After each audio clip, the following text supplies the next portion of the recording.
વિરમગામનો સુવર્ણ ઇતિહાસ. વિરમગામ એ ગુજરાતના ઐતિહાસિક શહેરોમાંનું એક છે, જે પ્રાચીન સમયમાં મંડલ પ્રદેશનો ભાગ ગણાતો હતો. સોલંકી કાળ અને મિનર દેવીનું પ્રદાન. વિરમગામનો સૌથી મહત્વનો ઇતિહાસ સિદ્ધરાજ જયસિંહ અને તેમના માતા મિનર દેવી સાથે જોડાયેલો છે. મુનસર તળાવ આ શહેરનું સૌથી મોટું આકર્ષણ છે. મિનર દેવીએ પ્રજાની પાણીની તકલીફ દૂર કરવા આ તળાવ બંધાવ્યું હતું.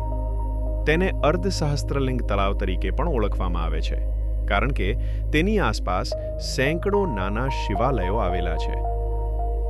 સ્થાપત્ય આ તળાવની કોતરણી અને તેની રચના તે સમયની એન્જિનિયરિંગ કુશળતાનો શ્રેષ્ઠ નમૂનો છે. 2. વિરમગામ નામ પાછળનો ઇતિહાસ. એવું માનવામાં આવે છે કે આ શહેરનું નામ ભરવાડ જ્ઞાતિના વિરમદેવ નામના વ્યક્તિ પરથી પડ્યું છે, જેઓએ આ વિસ્તાર વસાવવામાં મદદ કરી હતી.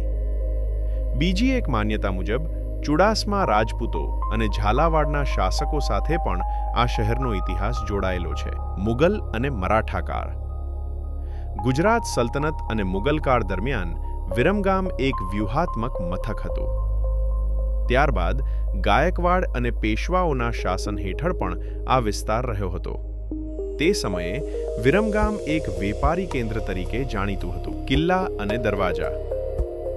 જૂના જમાનામાં વિરમગામ એક કિલ્લેબંધી ધરાવતું શહેર હતું. તેના ઐતિહાસિક દરવાજાઓ જેમ કે ગોલવાડી દરવાજો, રૈયાપુર દરવાજો આજે પણ તે સમયની રક્ષણાત્મક દિવાલોની યાદ અપાવે છે.